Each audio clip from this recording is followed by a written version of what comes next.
接班下来看下那个重州专题，就内政部的统计，全台湾有16兆人士老人家超过10%，係超過14%，老實地講係高齡化呢。故所營造對老人家友善的環境係佢要緊的事情。政府也連連沙沙提各地成立嘅樂齡中心，老人家共下來學新事物，更加也引導安尼嘅單位推動老人家共下食飯，透過社區嘅力量。群群的來照顧附近的老人家，也是得減少兩百長期照顧的負擔。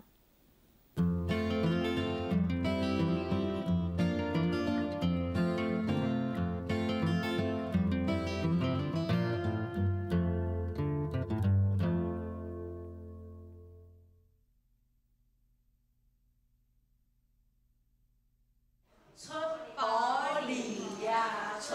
保利。出保利呀，出保利，切水利呀，切水利。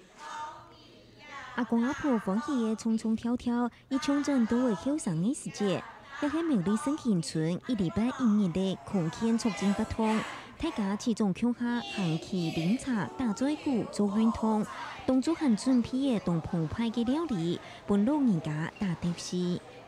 大家見面啊，大家聊天啊，老大家呢共下聊啊心情。當好啊，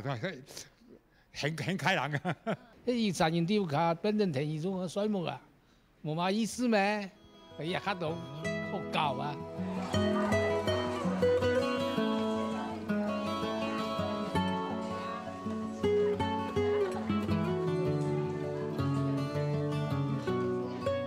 比到愛本神奇嘅食飯活動長期推動下去，日時咩子公媽媽就替老政府申請補助，唔拉嘅部分可以自家想辦法去種錢，買自家做嘅手工藝品、客家美食。也嘅大家鄉下食飯嘅活動同台泰老年醫學部嘅醫生劉繼秀，想喺傳統嘅社區食同嘅理念同共用。每禮拜一啊，老人家為大家鄉下食飯吼，為集中用餐，我哋嘅職工會用心料理，用也經費來料理好食的東西，幫老人家用安尼。我們客家莊就來做這個老人的這個社區食堂，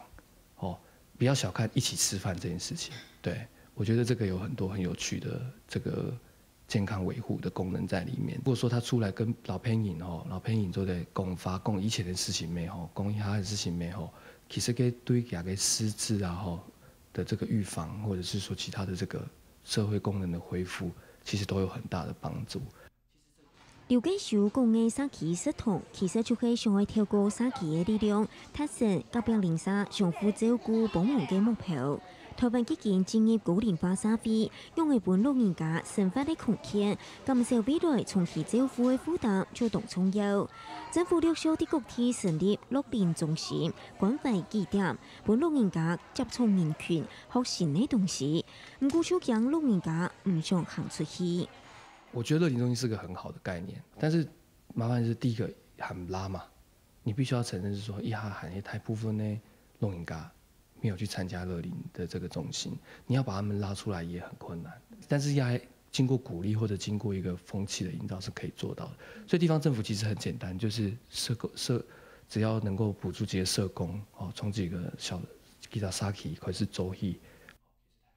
大陣日 B 成數會佢嘅一個會，他教會討論講，如果我照顧唔好，係因為藥嘅無調，係講因為佢無正常食藥嘅，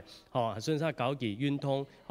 食力方面來控制，安尼盡量嘅來滿足佢哋嘅需要。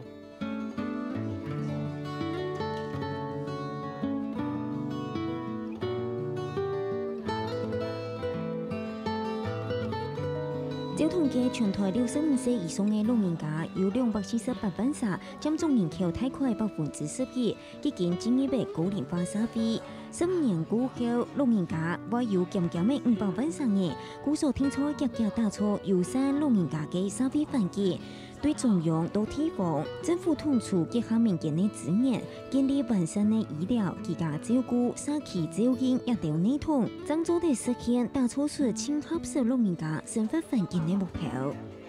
下個新聞分權分齊必定綜合報道。